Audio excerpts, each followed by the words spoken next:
Bonjour à chacune et à chacun de vous.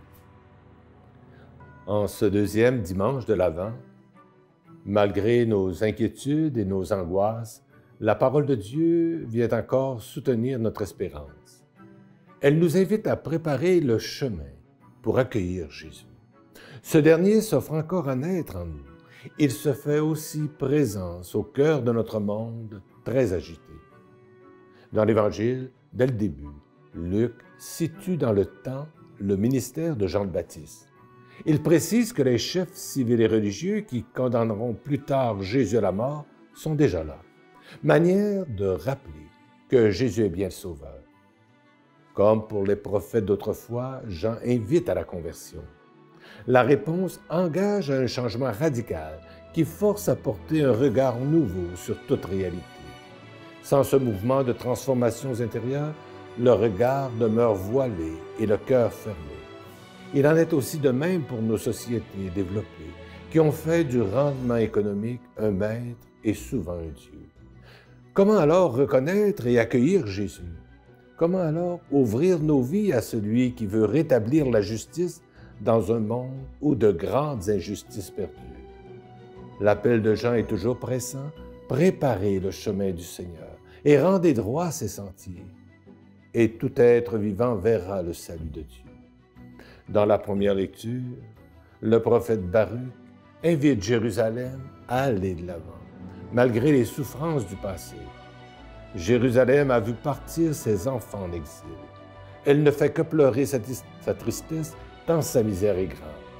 Elle est encore toute tournée vers sa blessure, qui est profonde.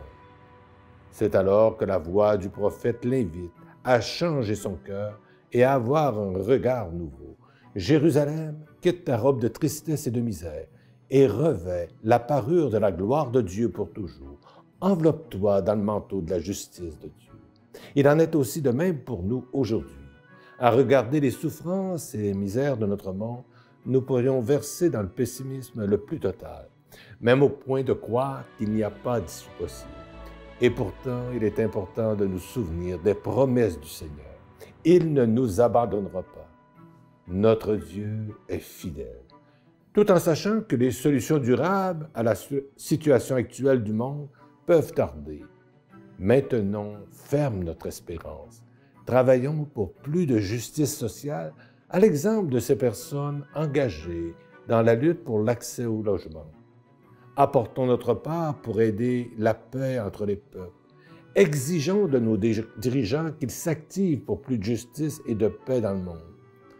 À l'exemple des prophètes de la Bible, dénonçons tout ce qui blesse la dignité de la personne humaine.